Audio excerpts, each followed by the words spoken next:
Assalamualaikum warahmatullahi wabarakatuh. Bismillah, alhamdulillah, salatu wassalamu ala rasulullah, ma ba'du. Baik, materi kita pada kesempatan kali ini adalah seputar ejaan.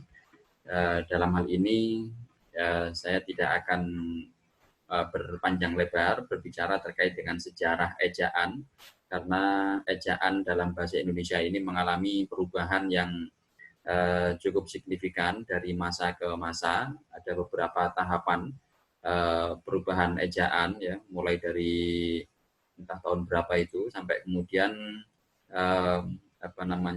menjadi ejaan yang disempurnakan, yaitu pada tahun 75, ya, 1975, terkait dengan ejaan yang disempurnakan atau yang biasa kita kenal dengan istilah EYD. Nah, EYD atau ejaan itu adalah tata cara untuk menuliskan bunyi kata atau kalimat, ya, dalam bentuk tulisan atau huruf, ya, dan juga tanda baca. Jadi kaidah-kaidah bagaimana menuliskan kata dalam bentuk huruf berikut tanda baca, yang itu nanti juga berkaitan erat dengan bagaimana caranya membunyikan kata itu. Makanya kita mengeja, ada istilah mengeja. Misalnya ada kata apel, itu ejaannya apel atau apel. Nah, ini beda ejaan maka beda makna. Nah, ini aturan-aturan seperti ini penting untuk diperhatikan karena akan menyangkut terkait dengan makna. Adanya panduan seperti ini penting, ya, dalam rangka menghindari kesalahpahaman tentunya, dan perubahan-perubahan yang ada dalam bahasa ini tentu menyesuaikan dengan perkembangan bahasa itu sendiri. Karena bahasa akan selalu berkembang seiring dengan, ya, perkembangan budaya. Karena memang bahasa itu ya budaya orang. Nah, orang dalam berbahasa, bercakap-cakap akan selalu mendapati pembaruan-pembaruan sehingga aturan-aturan seperti ini akan selalu diperbarui. Di samping juga dalam rangka, ya, mengembangkan bahasa Indonesia itu sendiri, terus kemudian adanya keperluan untuk, ya, penertiban dalam penulisan huruf dan tanda baca. Karena kalau tidak tertib itu nggak enak rasanya. Ada orang menulis khusus pakai KHUSUS, ada yang orang menulis CHUSUS, nah begitu. Itu sangat mengganggu buat sebagian orang. Ada ejaan lama yaitu tahun 1901 Van Ophuijsen, kemudian ada ejaan Suwandi yaitu berlaku pada tahun 1947, kemudian pada tahun 72 atau 75 resminya dipakai berdasarkan keputusan Menteri Pendidikan dan Kebudayaan pada tahun 75. Tapi ini sudah diprogramkan melalui keputusan Presiden nomor 57 tahun 72. Mulai diresmikan berlaku pada tahun 75, yaitu ejaan yang disempurnakan atau EYD. Nah, EYD ini berlakunya, ya, cukup lama, dari tahun 1975 sampai dengan tahun 2015. Artinya, sekarang ini kita ada di tahun 2020. Sudah tidak lagi menggunakan istilah EYD. Jadi panduan kita bukan EYD lagi, tetapi PUEBI gitu, ya. PU Pedoman Umum, EBI Ejaan Bahasa Indonesia. PUEBI. PUEBI. Ini istilahnya mungkin masih belum familiar buat kita karena mungkin kita yang jarang atau kurang mengupdate atau perkembangan ejaan dalam bahasa Indonesia, atau yang kedua, ya, boleh jadi memang sosialisasinya belum memadai atau belum menyentuh ke seluruh lapisan masyarakat. Yang ketiga, sudah terlanjur enak menggunakan istilah EYD karena sudah sejak kecil pertama kali kita belajar itu dikenalkan dengan istilah EYD, maka wajar untuk mengubah istilah seperti ini di telinga kita, di lidah kita, itu agak sulit atau butuh waktu yang lebih lama. Tapi bagi generasi yang mungkin sekarang baru kelas 1 SD, 2 SD, ketika nanti mereka belajar bahasa Indonesia, mungkin akan lebih mudah mereka untuk mengenal PUEB dan di telinga mereka itu rasanya sudah mulai jarang mendengar istilah EYD. Ada beberapa perubahan yang menarik untuk disimak terkait dengan EYD ke PUEB. Tapi sebelum itu saya ingin sedikit menampilkan bagaimana perubahan dari ejaan sebelum EYD, ya, ejaan sebelum EYD ke EYD. Misalnya kita lihat di tabel ini, ya, ini Van Ophusen pada tahun 1901, Suwandi 47, Pembaruan 57, Melindo 59, ini seperti ini. Dari TJ, jadi kalau nulis cinta itu kayaknya panjang banget, tecinta. Nah, gitu. TJ, T, C, C. Nah, ini yang ejaan lama dari TJ menjadi T menjadi C. Nah, hati-hati nanti ada beberapa kata yang biasa menjadi tidak biasa karena ejaannya berubah. DJ, DJ menjadi J, J, J. Nah, itu NJ menjadi seperti ini ya sampai kepada NY. Jadi untuk berubah menjadi NY itu kayak gini sejarahnya. Nah, ini betapa pendahulu-pendahulu kita itu memikirkan ejaan atau simbol yang sepraktis mungkin. Ya, yang sepraktis mungkin untuk konteks orang Indonesia. Nah, kita sekarang ini tidak mengenal lagi tanda seperti ini. Nah, N yang ada popotnya di atas atau N begini sudah tidak kenal lagi. S yang ada seperti ini juga nggak kenal lagi. Nah, sekarang yang kita kenal SY, nah seperti ini tulisannya SY bahasanya, bacanya. Kemudian NY, NG, eng, nah itu tetap ya, cuma dulu sempat ada perubahan simbol. Ini ada beberapa simbol yang bagi saya sendiri itu kurang familiar dulu seperti ini, itu gimana cara membacanya gitu. Bahkan ada simbol yang sekarang sudah tidak ada lagi seperti ini, V plus O gitu ya, entah apa maksudnya itu dulu. Kemudian ada diftong ya, bunyi ai, au, ae ya gitu.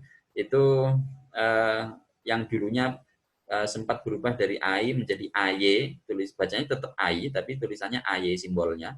Kemudian berubah lagi menjadi ai. Au berubah menjadi aw bacanya ya. Bacanya tetap au, tulisannya saja, simbolnya saja atau lambangnya saja yang berubah. Kemudian berubah lagi menjadi au dan seterusnya. Nah, ini perubahan-perubahan sebelum EYD. Nah, baru kemudian pada tahun 75, nah ini mulai ada perubahan EYD yang mungkin sudah familiar buat kita karena sudah kita pelajari sejak SD. Nah, yang disempurnakan di EYD itu mulai dari pemakaian huruf, pemenggalan kata, penulisan unsur serapan, pemakaian tanda baca. Dulu ada buku khusus pedoman EYD gitu ya, pedoman umum EYD, PUEYD. Biasanya diterbitkan oleh Badan Pembinaan dan Pengembangan Bahasa dari Kemendikbud. Dulu sempat punya itu dan kemudian saya pelajari dan sekarang sudah berubah, jadi harus belajar lagi PUEB ya, Pedoman Umum Ejaan Bahasa Indonesia. Jadi ini yang berlaku 2015 sampai sekarang. Ya, tentu ada beberapa alasan kemunculannya karena memang bahasa Indonesia itu yang menyesuaikan perubahan, kemudian adanya revisi dari para ahli budaya dan ahli bahasa ya, sehingga perlu dibuat pedoman yang lebih praktis, lebih sesuai dengan perkembangannya.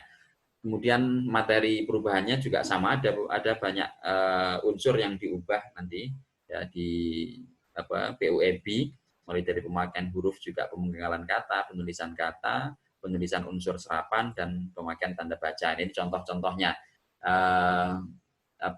Untuk yang pertama untuk huruf diftong di EYD itu huruf diftong itu hanya 3, ai, ai, au dan oi. Pandai. Nah, ini ada kata ai, pandai, ai, au pada kata kerbau, oi pada kata sepoi. Nah, di PUEB ada tambahan ei. A. Nah, ada pada kata survei, survei. Jadi nggak pakai EY tapi pakai EI, survei.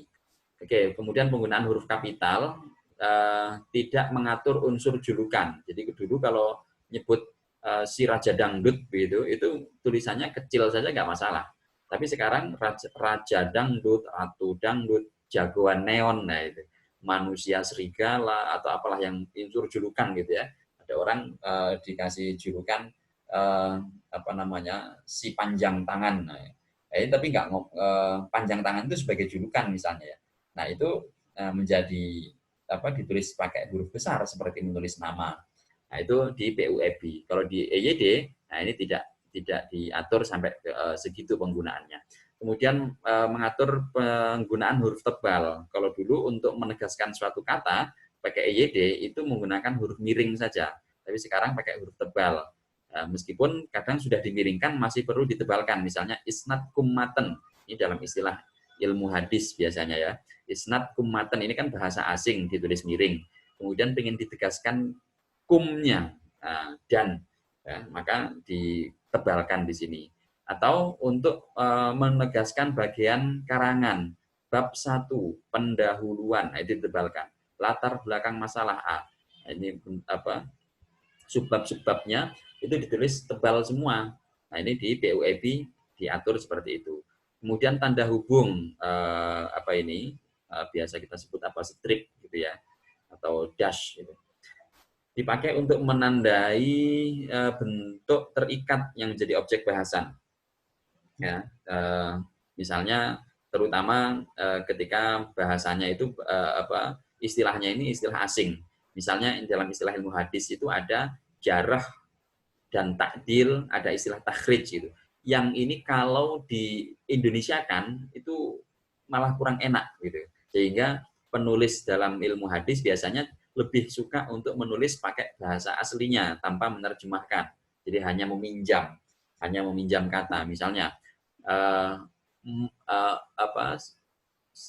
para ahli menjarah seorang rawi, menyatakan kecacatan atau keburukan. Nah, kalau di bahasa Indonesia kan artinya tidak ada yang pas.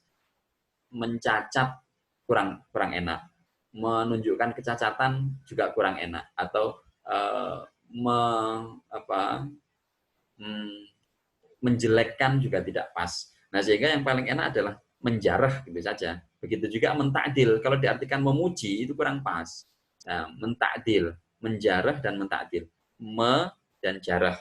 Dipisah menggunakan tanda hubung agar ini bisa diketahui mana yang asli dan mana yang bukan. Nah, ini nggak bisa karena emang butuh menegaskan bahwa di sini ada aktivitas aktif ya, sehingga bentuk terikat pada objek bahasan. Objek bahasanya apa? Jarah. Objek bahasanya apa? Takhrij. Ditakhrij gitu. Objek bahasanya apa? Takdil. Ini istilah-istilah yang rumit untuk diterjemahkan, tapi terikat dengan aktivitas yang ingin kita tegaskan, yaitu mentakdil, menjarah, atau ditakhrij. Hadis itu ditakhrij oleh mahasiswa. Nah, ini kalau hadis itu dikeluarkan oleh mahasiswa nggak enak. Hadis itu ditakhrij oleh mahasiswa. Nah, kalau di Indonesia kan malah nggak enak kadang dikeluarkan oleh mahasiswa. Nah, hadis itu diteliti, itu kurang mewakili kata takhrij juga. Hadis itu ditakhrij. Nah, jadi ingin menunjukkan kalimat pasif, kata pasifnya ditakhrij. Gitu. Sementara takhrij itu bukan bahasa Indonesia, maka dihubungkan pakai tanda seperti ini. Tapi tanda hubung tidak boleh dipakai untuk angka dan huruf yang ditulis bersamaan, tapi angkanya ini dipakai untuk mewakili jumlah huruf. Misalnya P3K atau pertolongan pertama pada kecelakaan. Biasanya ditulis juga PPPK, P-nya 3 sehingga P3K. Nah, ini nggak boleh ditulis P-3K. Nah, kecuali kalau 3-nya ini tidak menunjukkan jumlah bilangan. Nah, itu boleh. Misalnya nomor rumahnya nomor blok P-3 ya silakan saja karena 3 di situ bukan jumlah huruf. Kemudian tanda titik koma. Nah, ini untuk menyebutkan frasa atau kelompok kata dalam satu kalimat biasanya. Kalau di EYD misalnya, ada contoh, agenda rapat tahunan ini terdiri dari A, pemilihan ketua, wakil ketua, sekretaris, dan bendahara. B, nah ini A dan B ini kan masih satu kalimat, tapi satu unsur dari unsur yang berbeda. Unsur pertama terdiri dari pemilihan ketua, wakil ketua, sekretaris, bendahara. Unsur keduanya penyusunan anggaran dasar, anggaran rumah tangga, dan program kerja. Nah, unsur ketiganya pelantikan, serah terima jabatan, dan dokumentasi. Nah, ini satu kalimat, makanya dipisah dengan tanda titik koma. Nah, tapi kalau di EYD tidak menggunakan dan ketika mau akhir, bagian paling akhir misalnya ini B, penyusunan anggaran dasar dan program kerja. Nah, ini nggak pakai dan, langsung C. Nah, kalau di PUEB itu ditambahi dan. Nah, ini.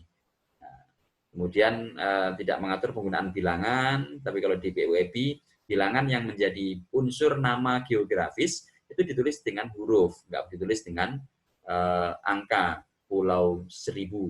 Nah, itu pun nggak ditulis pulau terus 1000 gitu. Raja Ampat, Kelapa 2, Kelapa angka 2, tidak. Sehingga akan dibaca kelapa-kelapa gitu. Simpang 5, simpang. Nah, kalau ditulis angka. Simpang 5 itu di simpang 5, sudah jadi nama. Oke ya. Kemudian tanda elipsis titik-titik-titik 3 dipakai untuk kalimat yang terputus-putus. Jadi kalau begitu ya sekarang kita istirahat aja deh. Nah, sekarang kita istirahat saja. Nah, ini kalimat di EYD seperti pakai tanda seperti ini dipakai untuk kalimat yang terputus-putus. Tapi kalau di PUEB elipsis tanda titik-titik-titik itu dipakai untuk ujaran yang nggak selesai dalam sebuah dialog. Menurut saya, menurut saya, tapi nggak selesai. Jadi kesimpulannya, nah itu nggak selesai. Ini elipsis bisa dipakai. Penggunaan kata pun dan G. Ini perubahan-perubahan lain ya. Baik, itu sepintas terkait dengan perubahan dari EYD ke PUEB. Oke, kita lanjutkan di video selanjutnya untuk masalah EYD.